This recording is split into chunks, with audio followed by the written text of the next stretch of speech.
जय हिंद, जय भारत, जय श्री राम। ये विषय होगा छोटा बड़ा, अमीर गरीब और बलवान और कमज़ोर। इस विषय में हम बताएंगे और इससे एकता के विषय में। हम लोग सोचते कि सब लोग बराबर हों, तो सब लोग बराबर हो नहीं सकते। और सब लोग अगर बराबर रहेंगे तो कुछ भी नहीं हो सकता है। देखो, ये हमें अपने शरीर से ही शिक्षा मिला। एक जगह एक गांव में हम बैठे थे, 3-4 लोग थे, वार्तालाप चल रहा था छोटा बड़ा के ऊपर। तो अचानक ये शिक्षा मिल गया। तो हम सोचे कि आप लोगों को ये विषय बताएं, आप लोग इससे शिक्षा लो। ये सब परमात्मा का देन है। अमीर गरीब हर विषय में छोटा बड़ा। देखो, अपने शरीर में ये है, हाथ की 5 उंगलियां हैं। ये चाहे कि हम बराबर हो जाएं तो ये बराबर नहीं हो सकते। परमात्मा ने बनाया है। और बहुत से प्राणियों के हाथ हैं, कुछ तो प्राणी ऐसे हैं जिनके हाथ नहीं है, केवल पैर ही हैं। लेकिन उन लोगों में भी पैरों में जो होता है उंगलियां होती हैं। तो मनुष्य का पैर हो या पशु पंछियों का पैर हो, पंछियों के जो पैर होते हैं, कुत्ते के होते हैं, उसमें जो है उंगलियां होती हैं, नख होते हैं। तो वो सब बराबर नहीं होते। वो चाहे कि हम बराबर हो जाए तो बराबर नहीं हो सकते। ये उंगलियां हम सब की भी बराबर नहीं हो सकती अपने चाहने से। ये किसने बनाया है? इस दुनिया का जो रचनाकार है, इस जगत का रचनाकार है, उसने बनाया है। उसके हाथ में है, उसकी इच्छा है। देखो, इस तरह से अमीर गरीब और बलवान और निर्बल परमात्मा का देन होता है। हर विषय में बड़ा और छोटा परमात्मा का देन है। इसमें कोई पछताने की ज़रूरत नहीं है। जो आप हो, सोचो कि हमें इसी के लिए परमात्मा ने बनाया है, हम अपने जगह पर कार्य करते रहे। देखो, जैसे ये हाथ की उंगलियां हैं, जब कुछ करना होता है तो एक हो जाते। जब एक हो जाओगे तो कुछ कर सकते हो। इसी तरह से संसार में हम सबको एकजुट होकर के कोई कार्य करना चाहिए। इसमें किसी को दोष नहीं देना चाहिए और किसी को निर्दोष नहीं साबित करना चाहिए। इसमें सारा सब खेल प्रभु का है। तो देखो, जैसे कुछ भी पकड़ना होगा, तो जब पकड़ना होगा तो मुट्ठी जब बांधोगे तो देखो ये सब एकजुट हो गई। अगर सबकी उंगलियों की लंबाई बराबर रहे तो एकजुट नहीं हो सकती है और नहीं शक्ति बन सकता है।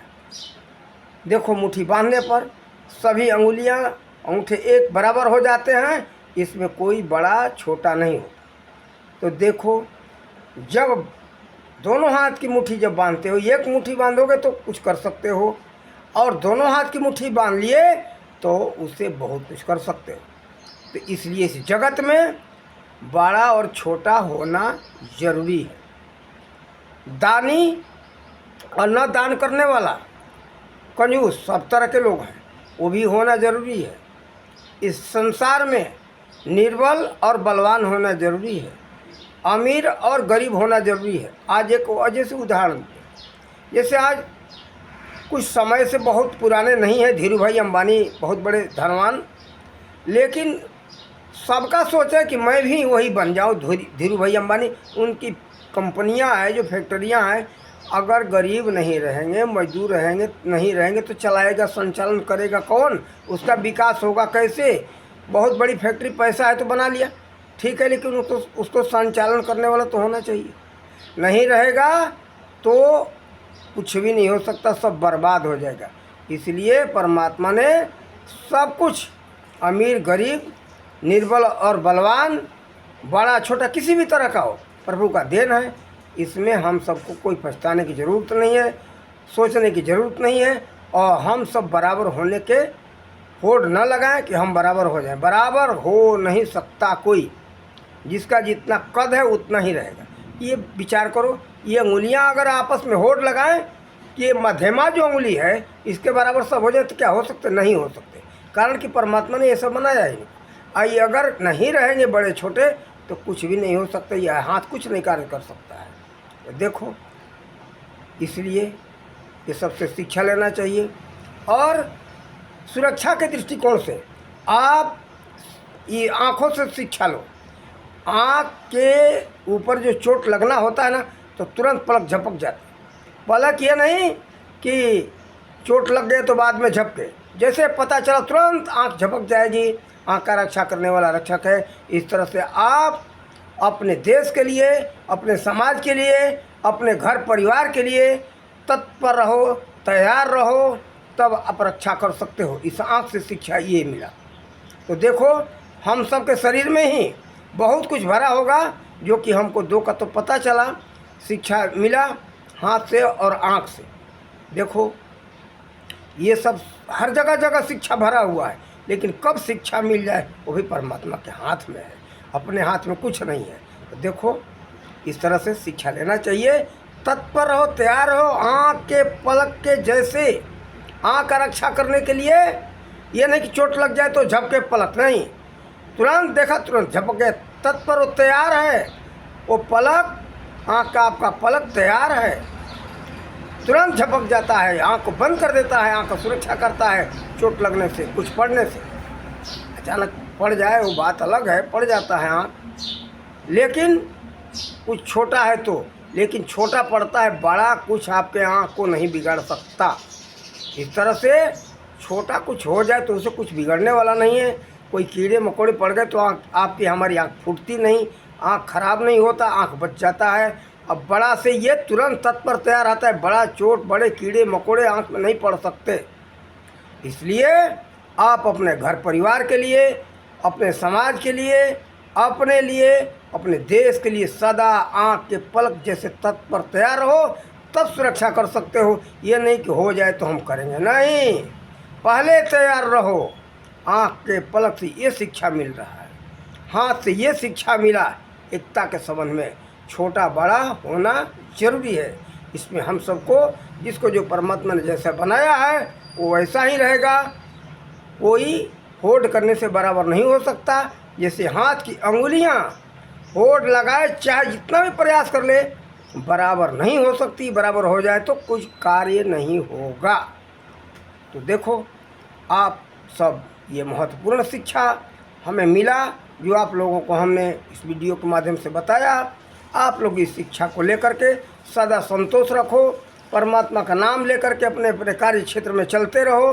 परमात्मा सब कुछ कराने वाले हैं, अपने हाथ में कुछ नहीं है। देखो, अपना एक श्वास लेने का अधिकार नहीं है। जब मृत्यु आता है ना, आप चाहो कि हम एक श्वास ले लें, इस संसार में हम जीवित रहें, तो जीवित नहीं रह सकते हो। उनका आदेश हो गया कि श्वास बंद तो बंद। आप और हम एक श्वास अधिक नहीं ले सकते। तो बताओ, इस संसार में हम सब क्या कर सकते हैं? हर बात बात पर शिक्षा भरा हुआ है, और परमात्मा का दया हो, शिक्षा कब मिल जाए यह तो कोई बताने वाला हो, तो भी परमात्मा की दया है। परमात्मा की दया बिना कुछ कृपा बिना हो मिलता नहीं। तो देखो, आप लोगों को जो हमें जानकारी मिली हमने बताया। आगे प्रभु कुछ देते रहेंगे, जो देते हैं वही देते हैं, तो हम आप लोगों को बताते हैं। और आप लोग इस सब से शिक्षा लो, सीखो, अपने जीवन में पश्चाताप न करो। जहाँ पर जैसे हो अपने अपने कार्य क्षेत्र में। और एक बात ध्यान रखना, कोई कार्य छोटा नहीं होता है। बहुत लोग कहते हैं ये तो कार्य नीच है। अरे हम नीच नहीं मानते, सबका आवश्यकता इस जगत में, सबका आवश्यकता है। जैसे हाथ में कानी उंगली छोटी है ना, इसको लोग कहे छोटी, इसका भी आवश्यकता है। अगर छोटी नहीं होगी तो ये मुट्ठी नहीं बंधेगी, आप कुछ कर नहीं सकते हो। इसको काट करके तो कोई जरा देखे, इसको छोटी को काट दो, निकाल दो, कुछ नहीं कर सकते हो, कमजोरी आ जाएगी।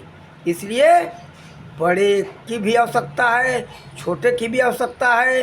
इस जगत में कोई कार्य नीच नहीं है। ये मत सोचना कि वो नीच है, उसको लोग बहिष्कार करते हैं, नीच है, ये घृणित है और छूने योग्य नहीं है, अछूत है, इसको भगाओ, उसका तिरस्कार करो। ये आप लोग मत करो। यही बड़ा छोटा करने से समाज की बर्बादी, अपने देश की बर्बादी हुई है। आप लोग जब सिखों का इतिहास पढ़ोगे तो पता चलेगा। सिखों का इतिहास हमने जो पढ़ा गुरु गोविंद सिंह के विषय में, उनके समय का इतिहास तो हमें पता चला कि अपने समाज में जो लोग नीच का आकर के जो कार्य करने वाले हैं, जैसे सफाई कर्मी हैं बेचारे, उनका लोग अपमान किए। जो चमड़े का कार्य करने वाले थे, जूता बना कर कौन देता? आपके हमारे पैरों में कांटे करते। उसे बचाने का कार्य धन्यवाद उन लोगों ने उठाया, उठा करके हम सबके पैरों का रक्षा किया। उनको बहुत बहुत धन्यवाद है। अगर वो नहीं रहेंगे तो जूता बना करके कौन देगा? आज तो मान लो प्लास्टिक के और अनेक प्रकार के जो है ये जूते बन रहे हैं, लेकिन उस समय तो साधन नहीं था, प्लास्टिक नहीं था। प्लास्टिक का उपयोग हानिकारक है। और चमड़ा जो है ना, जानवरों के चमड़े से जो जूते बनते थे वो लाभकारी हैं। वो पैरों को मुलायम रखते, पैरों को कांटा से बचाते, बहुत मजबूत होता है। तो देखो, ये इसलिए किसी को बड़ा छोटा ऊंच नीच कहना गलत है। सब बराबर हैं, सबका आवश्यकता है, सबसे संसार चल रहा है, समाज चल रहा है। इसलिए आप लोग किसी का बहिष्कार मत करो। अब देखो, ये हाथ की उंगलियों से आप लोग सीख लो। ये सबसे छोटी है, काट कर फेंक दो, ये आपके कमजोरी आ जाएगी, आप कुछ कर नहीं सकते। इसलिए किसी का बहिष्कार मत करो। सब बराबर हैं, सबकी आवश्यकता है और सबके संगठन से कार्य चलता है। सब लोग संगठित रहो। जैसे हाथ की उंगलियां संगठित होकर के सब कुछ कर रही हैं, मुट्ठी बना करके, इस तरह से संगठित होना इस हाथ से सीखो। और सीख करके अपना कल्याण करो, अपने समाज का कल्याण करो, अपने घर का कल्याण करो, अपने देश का कल्याण करो। और अब सब लोग कल्याण अपना करो। और इन्हीं शब्दों के साथ वाणी का विराम देते। जय हिंद, जय भारत, जय श्री राम।